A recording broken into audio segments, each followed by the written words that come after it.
Hello and welcome to this video. I'm just going to talk today and try and answer the question, why did I transition? So I'm going to go through a bit of a story of the relevant parts of my life here. I don't know how long it's going to be. I'm going to guess about 10 minutes. So let's get into it. So when I grew up, it was a while back and I didn't know transgender people existed then. I knew though that I was different, and people used to think, among other things, that I was gay, I got called a sissy and similar insults like that. That particular one I really hate to this day.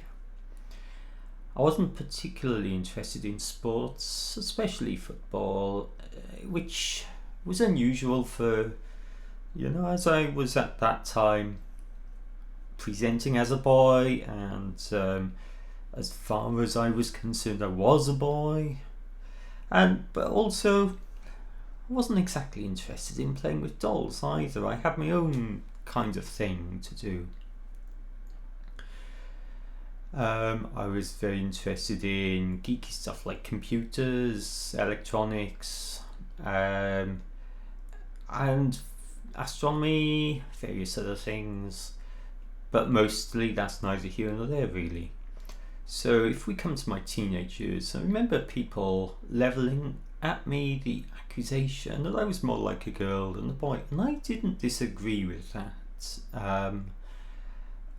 I actually found some people were misogynist through that because they said, "Wow, he admits it," and I just didn't really see a problem with admitting that I was more girly than boyish, shall we say. But there we are.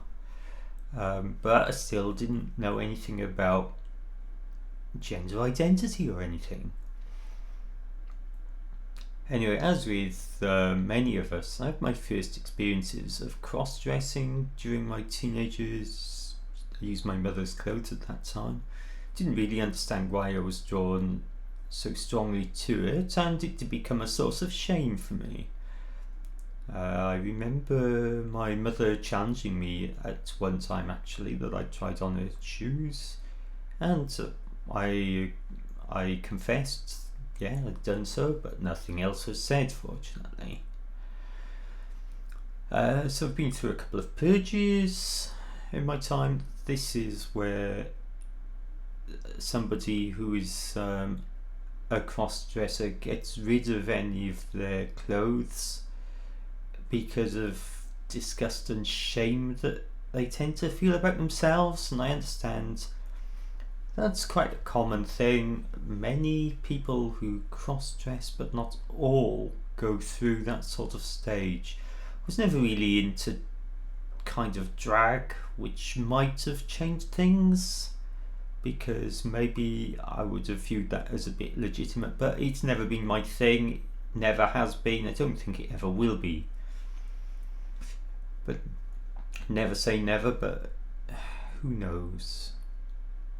Well, since my identity really is more female than male, and since I have a certain body shape now, it's probably not something I'm gonna do. But I also had some experiences that were considered heavily masculine by society in general. I became a martial artist.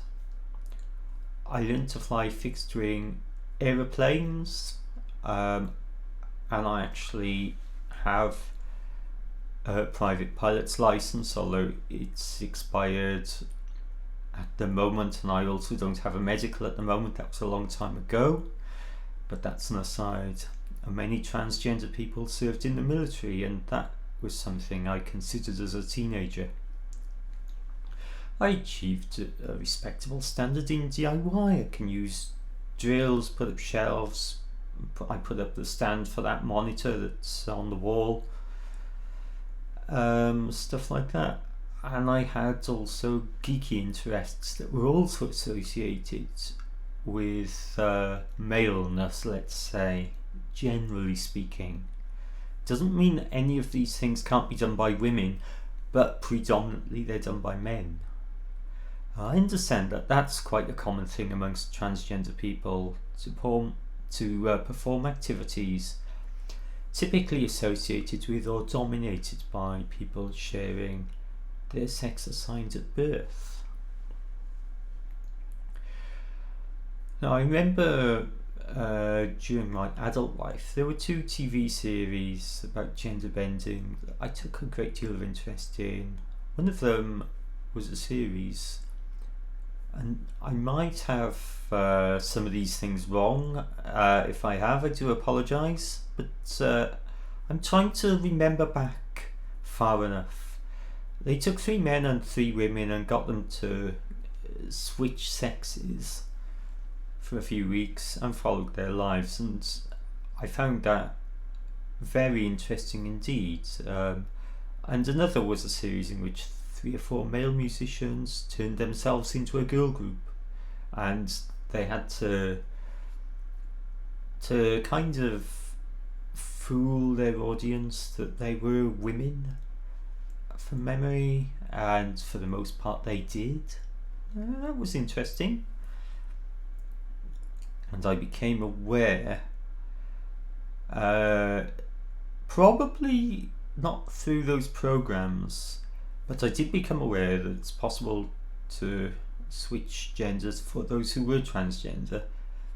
But I had no awareness still that I was transgender at the time, except for a thought at the back of my mind that at that time it was very easy to dismiss as something that it's not really the case probably, and it was something that just remains there in the back of my mind. And now we get to 2019. Here's where the meat starts, really. Now, I don't remember how I reached that point, but at the time I was living alone. My parents had both passed away, and I was separated from my wife and daughter.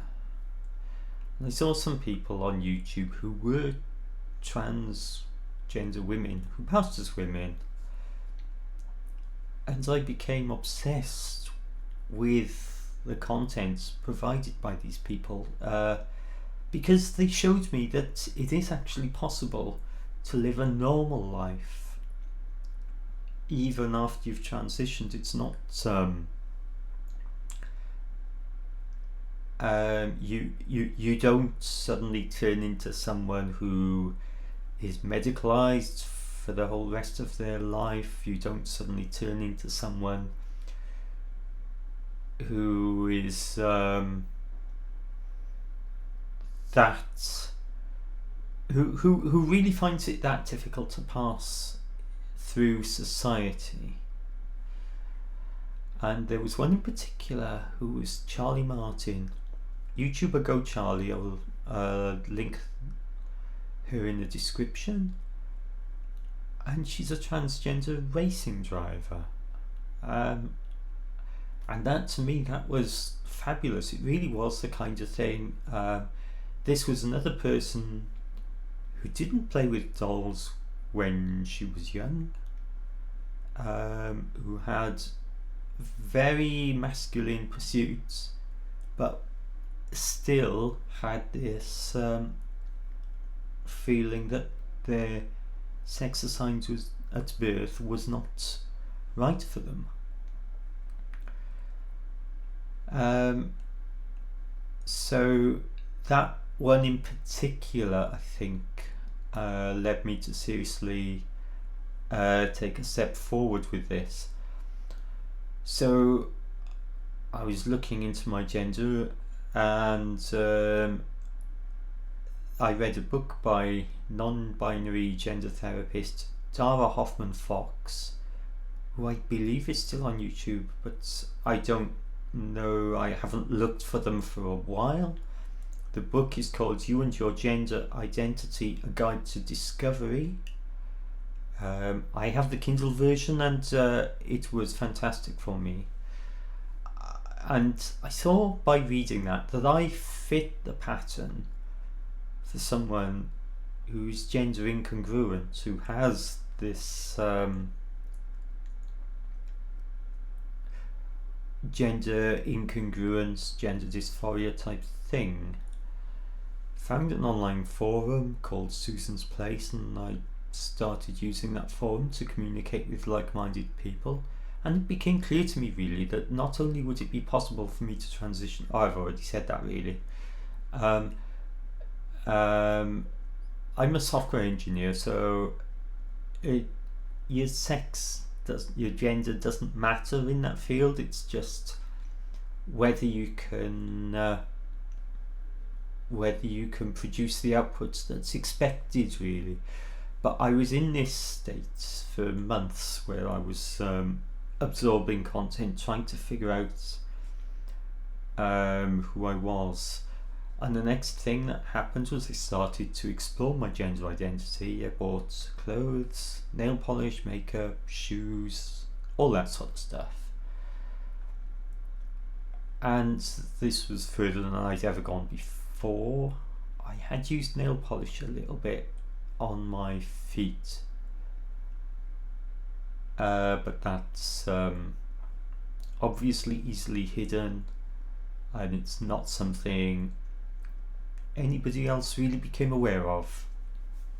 But anyway, I tried some experiments to see how this gender bending would make me feel. So I tried some basic things. I went out for a drive in a very feminine dress. I was on my own. And I tried wearing a bold colour of nail polish to work, and a little bit of makeup that you couldn't really see. And these are there's a YouTuber, Dr. Z PhD. I would, since I'm British, say Dr. Z PhD, but it is the YouTuber we're talking about, Dr. Z PhD. I will link them below, and she calls them baby steps, and that's really an excellent description of what they are. And it really brought home to me.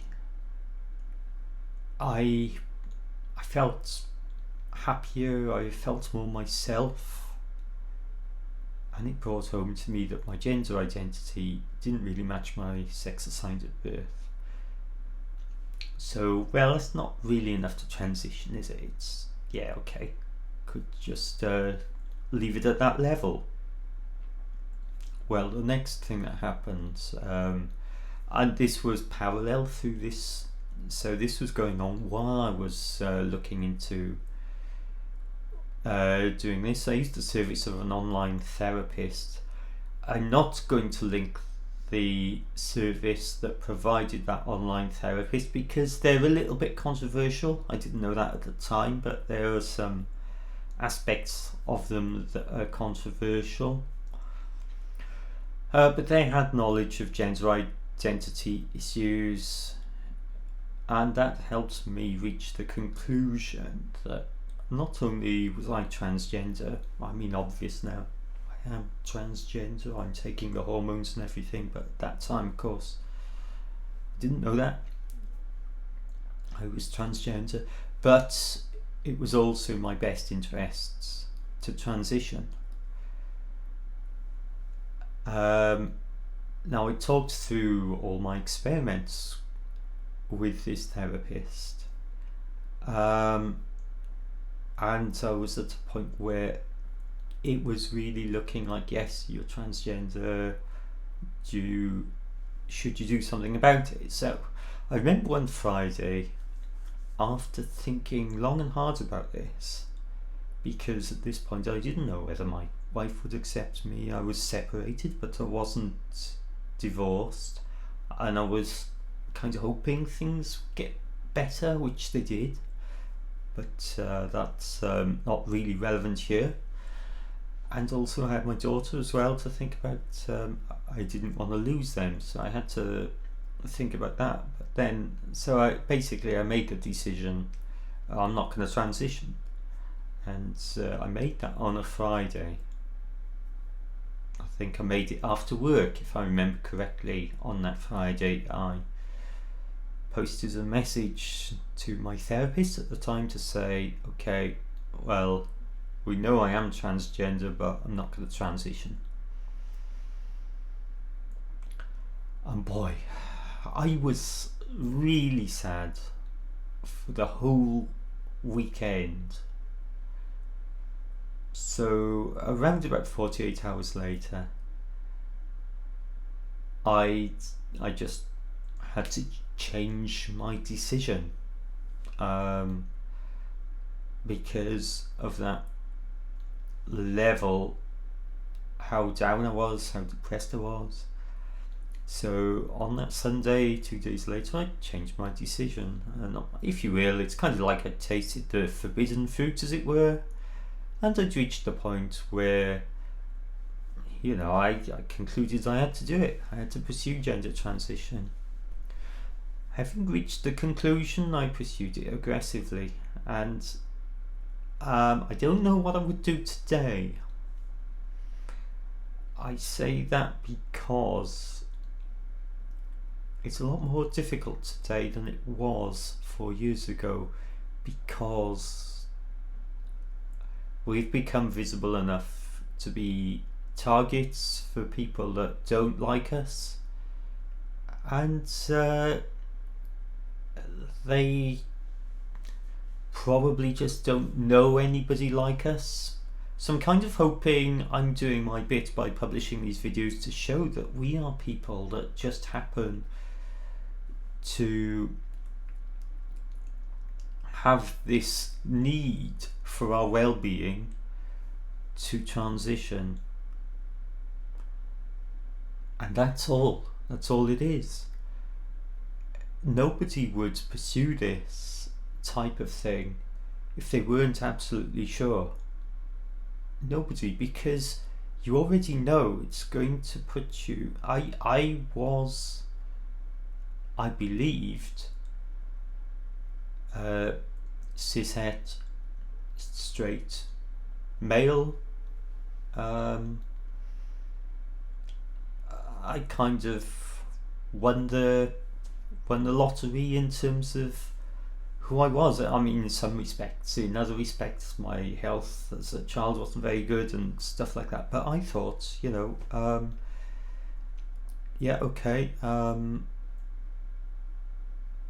things would be worse if I was black. Things would be worse if I was a woman. Things would be worse if I was disabled, because of discrimination.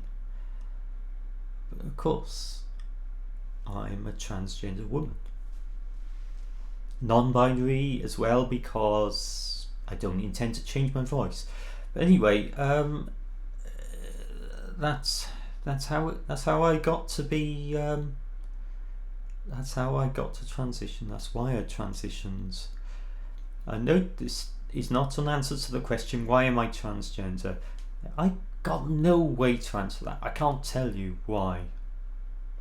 Could no more answer that question than I could answer the question of why I enjoy singing, or why I like solving variant Sudoku puzzles.